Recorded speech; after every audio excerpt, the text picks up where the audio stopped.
We're working through some examples involving augmented matrices and row echelon forms, so stick around.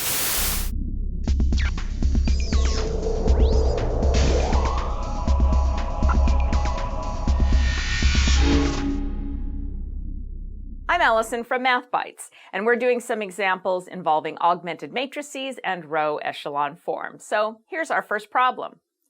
Write the augmented matrix of this system of equations.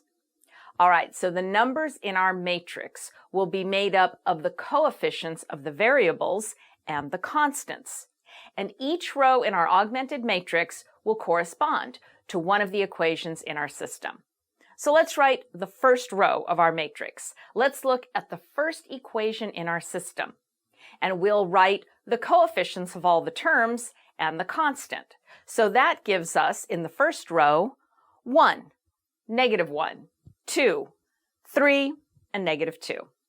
Now we look at our second equation, and we write the coefficients and the constant term. So we get 2. Now I don't have a y term in that second equation, so I put a 0 in my matrix. 0, 1, -2, and 1. All right, let's look at our third equation. And again, anywhere I don't have a term, I'm going to put in the coefficient of 0. So the third row in the matrix is 3, 0, 0, -2, 3. And the fourth row of the matrix will correspond to the fourth equation, and that gives us -1, 3, -1, 0, and 3. So this is the augmented matrix of this system of equations. Now, write the coefficient and the constant matrix. All right, so the coefficient matrix is the one made up of the coefficients. So it is the matrix reading across the top, 1, -1, 2, 3, 2, 0, 1, -2, 3, 0, 0, -2, and -1, 3, -1, 0.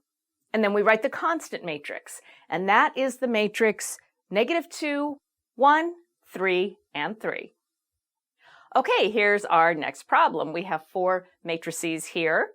Which of these matrices are in row echelon form? Matrices B and D are in row echelon form. Now, since matrices A and C are not in row echelon form, which conditions do they not satisfy? Let's take a look at matrix A first. Matrix A does not satisfy the second condition. The second condition says that the leading entry in any row is to the left of the leading entry in the next row. If we look at matrix A, the leading entry in row 2 is to the right of the leading entry in row 3. So this does not satisfy the second condition. Now let's look at matrix C. Which condition does it not satisfy?